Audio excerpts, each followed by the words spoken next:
Hello, everybody, and hopefully have a good one wherever you're out there. My name is Eddie, and today we're going to be talking about the Corvette. Now, I'm getting my information from an article from Car and Driver, and the article written by Eric Stafford. As always, I have a link to anything I show you in the description below. Now, the first thing that caught my attention, the car looks amazing. You know it's a Corvette, the Z06. You know it's going to perform. We all know this car has a lot of technology in it, but the price is going up. I'm not really that surprised, to be honest with you. If you look around you lately with the current economy, everything is going up. So I'm not a big fan of these things. Oh, the price went up from everything is going up. I mean, what do you expect? What I don't like is not the price of this vehicle, according to the manufacturer, GM, that is. I personally don't like the dealer markup. Well, that's a different subject. So, anyways, just leave the headlines real quick. It's saying the pricing is out for the 2024 Chevy Corvette and its mini variation with the base Stingray coupe starting at $67,895. That's a $2,000 more than last year. The hybrid E-Ray starts at $104,495, and the 670 horsepower Z06 has $109,695 base price, but opting for any convertible Corvette costs an extra $7,000. And the article goes on saying, how expensive can the 2004 Corvette get? Well, the Z06 convertible in the 3LZ starts at $130,245, and that figure would easily surpass $150,000 mark with options. All right, so if I go any further, I'm just gonna let you know straight up right now that this engine is fantastic. It's a fantastic engine. You can go on the GM website. They even have a little show, how gizmo, showing you how the engine works. It's naturally aspirated, produces 670 horsepower naturally aspirated engine. So first and foremost, you're getting a very well engineered package. Long bygone, the old days when a Corvette had a solid rear axle and, some handling issues. These vehicles are mid-engine. They give Ferrari a run for the money. They give all the European high-end cars a run for the money. If you haven't driven a Corvette, I've driven a Stingray. I did not drive a Z06, and I was shocked how wide the car was. It's super wide. Parallel parking this car, obviously has a lot of gizmos that allows you to park it, backup camera, all these sensors, whatnot. But genuinely, it's a big car. But when you're in it, I didn't see where the front of the car is. It takes time to get used to. Again, I've driven it for 10 minutes. So what the heck do I know? It's just a feel. But I think it's going to be a fantastic car. So it goes on saying that Chevy released initial pricing for the 2024 E-Ray. Again, look at the interior. It's a nice car. I'm going to talk about something, though, honestly, that I'm going to say it out there right now. Okay, I'm varying a little bit from specifically this, but to me, without a manual, I feel that sometimes the car runs away from you. I guarantee. What I'm trying to say here is, at a certain point, these cars, especially with the fact they don't have a manual, of course, is because it's just a manual, just a hindrance for the performance of the vehicle. Period. If you have a manual, you're just slow. But it's just for the driving feel. I think manual kind of just I don't know. I guess an old school technology. I can see a manual on a Corvette, to be honest with you. It's getting to that point where you're flying with this car, and the more time you're focused on driving and less time focused on shifting, the more safer you will be and the faster you will be. But I do definitely miss the manual, but not on a car like this. This is a weapon. Literally, this car is a weapon. This is not it's not a toy car. Of course, just my opinion, but.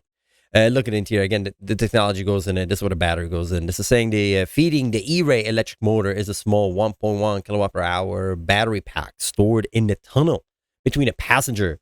Chevy says it provides a short electric only driving range between 3 and 5 miles. Hey, it's there. I'm pretty sure the power could also assist while you're driving, performance driving, but it's there. The E-Ray moves on electric power alone in new stealth mode. Which works up to 45 miles per hour. Chevy said a useful way for a driver to exit the neighborhood without the V8 typical disturbance. Or it's pretty good so the kids could sneak out with your car. Take the keys and walk out with it. But, again, you have the app so you could tell they started the car. Anyway, saying with its 4-season capability, Corvette E-Ray comes with standard all-season tire. Summer rubber is optional. The rears measures an immense 340. Oh my good God, making them the widest all-season ever fitted on a production car. I'm just seeing money flying off left and right. But hey, it's a Corvette. It is. What is better than a Corvette? As far as domestic, as far as U.S. cars, I think Corvette is it. I love the Viper, but the Corvette is it. Yeah, for now. For now, we'll see other manufacturers.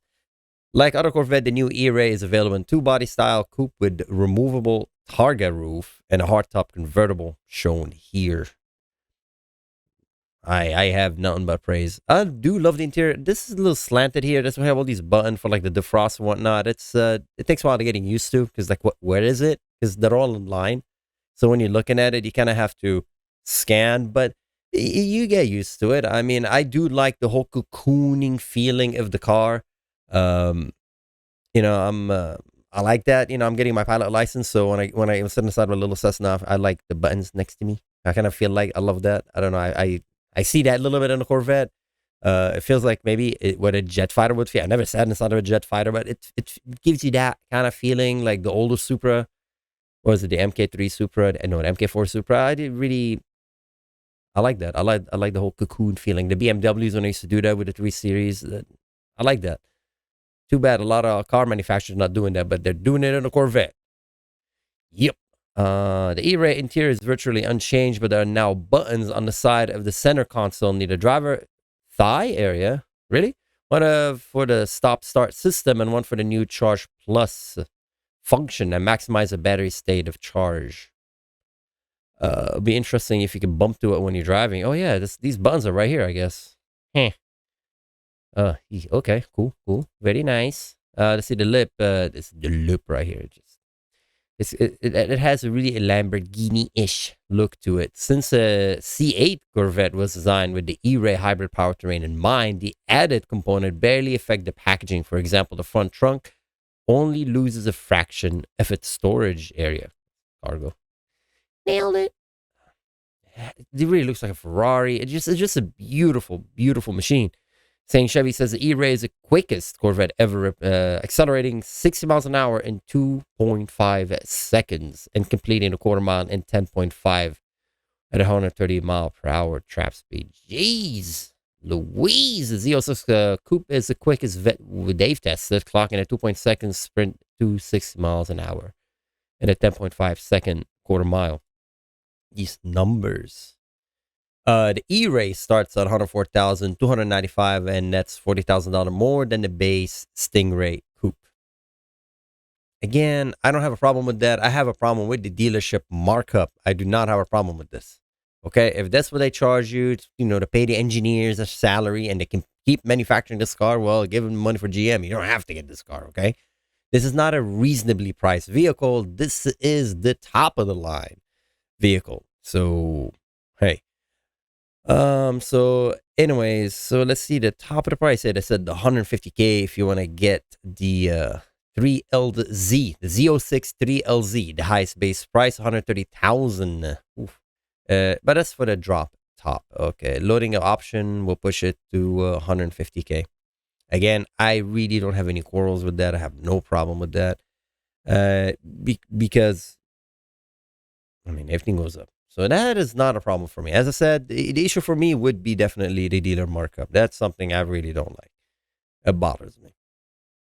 Like, okay, it's like, okay, I'm buying the car. No, you have to pay me more. But everybody got to make a living, right? Everybody got to make a living. So it is what it is. But honestly, it's a fantastic car. I've driven a GT4S, and I thought it was great. It's a small little car, but all these modern cars, to be honest with you, So again, this is on a side note. If you love the car, get it. Obviously, you love something, it is what it is, right?